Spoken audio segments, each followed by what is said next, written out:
Okay, here's someone that wanted to buy they had the ability to pay, they had a good down payment. And I said, yes, I want to buy another house. I want to buy a house. Okay, how much do you have for a down payment? 20%, great. What can you afford for PITI? And I established what, I said, great, you can afford. Then I told them, here's how much house you can buy. Here's how much you can spend. And also I found out what my private lenders would do in this situation. So I knew what my buyer could afford. I knew what my financial partner would do. So in between is where I can make a deal. So what I did is be up here in the professional zones as kind of a mortgage broker, putting the finances together, and also kind of as an agent. So at this time, I was not licensed. When I got to Nevada, I didn't right away get a Nevada license. So, but I still could negotiate. And if I would have had my license, I could have got a nice seller commission on this as well, right? So that's one of the reasons I decided to get licensed again, is because there's just more opportunities to profit from the same things I'm already doing. Okay, so anyway, so I just made it all work. I arranged the financing. I walked it through escrow. I arranged the sale, the purchase, blah, blah, blah. So I got paid the origination fee, and I could have made it agent commission if I would have been licensed at the time. And then to protect my lender, now I'm adding down there, I wrapped their loan with $2,000 of my own from my Roth 401k at only a little 75, 3/4 of a point spread. And so it's not a big, but it's making a little bit go a long way. So I had $55 in passive income, but that was a 32% yield. But really it's infinity yield because I made some fees putting this together. So I really didn't come out of pocket and just was making the yield infinity return. Okay, so on to the next thing. Okay, here's another deal I did. This was, I think, 2016. This is 2 years after being in Nevada. This is where I simultaneously bought a real estate and a note at the same time to make the deal work. So here I am. I saw someone's ad on Craigslist with a home for sale, and I was the active investor over here buying property. She owned an old mobile home on land with an owner carry note. So she had bought on terms from the person who sold her the property, and she was 2 to 3 months behind. So this person is like, I just want out of this, right? So anyway, I knew the money she needed, right? She needed a certain amount to make her life worth, but it wasn't quite steep enough for me. It was just too tight of a deal at the price she wanted and needed. And I didn't want to press her to go lower unless I had to. So what I did, let's see, did it move? I reached out to the seller thinking I can pay more if he'll leave the loan in place. So now I'm active investor in both property and paper at the same time. I said, hey, I can, she's having trouble. I'm coming in and I'd like to give her a little more than, would you be willing to leave your 6% loan in place for me so I can give her what she needs? Because then it'll pencil out for me. But he said, nope, I'm so sick of this. I just want to be paid off. But I was able to negotiate a little bit of a discount. I said, hey, I'm just trying to help her move on. And I don't want to discount her too hard. And I know, but just for kicks and giggles, do you think would you be willing to take just like $7,000 off the balance if I could get you taken care of in 2 weeks and you're out of this? And I think it was only $7,000 off. And he goes, yeah, okay, I'll do that. So now I got a contract to buy the property. I got a contract to buy a note. All of that goes into escrow, and I borrow money. I borrow money from my private lender and take everybody out, right? And so now I own the property with one of my private lender partners. And the first thing I do is I turn into like a retail mom and pop seller, right? I guess I'm an investor seller, but basically I go to the retail market to sell, and I carried the paper, right? Wrapping my private lender underneath. And this family, they were so desperate. They had 3 kids and they were living in an apartment, and this property had like, it was a 10,000 square foot lot. Anyway, they were thrilled, right? Once they had 20% equity, I approached my local angel investor, and she took out the loan, and we all walked away with our money. Of course, I wrapped that, so my angel investor is never going to be exposed to foreclosure, having to do a legal process.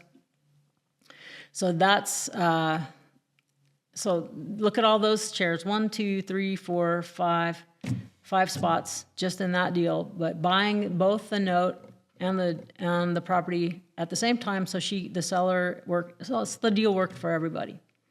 If you're a mortgage broker, how can you just not be a one-trick pony person?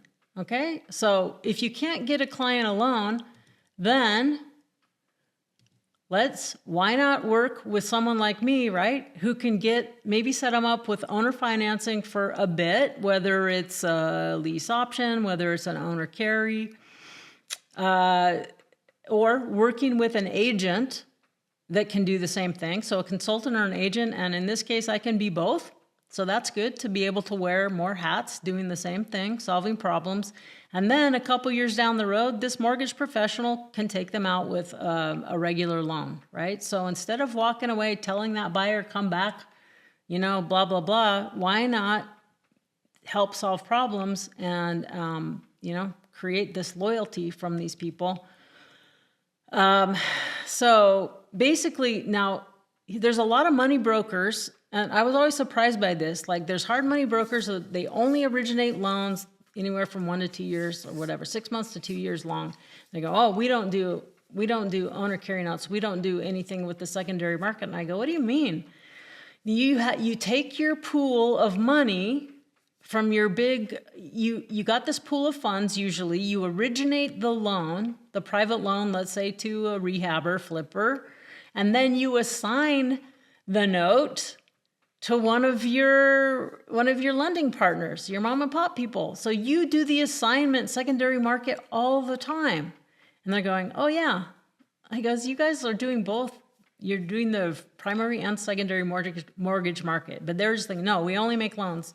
But once I showed them that, then I go, why not? It's so easy peasy to wholesale a note, right? If you come across owner carry paper, other kinds of paper, or other loans that need to be taken out, you can you're not making your origination fee, but you can make an assignment fee selling a note. That's low-hanging fruit right there. Or you can buy the note. Yes, you're going out longer. It's an amortized product. It might be going out 5, 7, 10, 15, 20 years, but you can still make that work, right? So it's just, you can rehab the bad notes, sell them for a profit. Look at all the seats you can sit on. You take it back, you can rehab the property and sell it or wholesale it, whatever. So look at how many seats, just from being a mortgage broker, of opening your mind.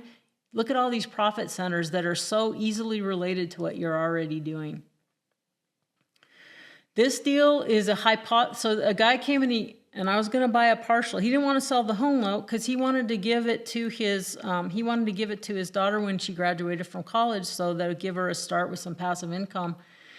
So he had a $400,000 note, first position, from the sale of a $1.2 million property. He got in a jam. I think he had a capital call a couple of years ago, a capital call on one of his things, and he just had to have a little bit of money, but he just couldn't stand to sell the note. So what I did is, he wondered if I would do a hypothecation and he could borrow money secured by the note, but I didn't want to do that. I don't like it in that direction. Just like I don't actually like giving lease options to people, but I don't mind me taking a lease option, right? I don't want to do it from that direction, but I took a full assignment of the note like I was buying the whole note or buying a partial, but I custom created a buyback agreement. So I bought this partial, but you can buy it back from me at any point according to this amortization schedule that I just made up out of thin air, because this what seems would work. And he was great with that, because then he knew that he could buy back the note at any time and know exactly what he'd pay for that note, provided, of course, it was paying as agreed and on time, right? It gets messy. It gets messy with these hypothecations when the note doesn't perform as agreed. It gets really kind of weird. So anyway, so he was happy, but so let's say I gave him $200,000 on this.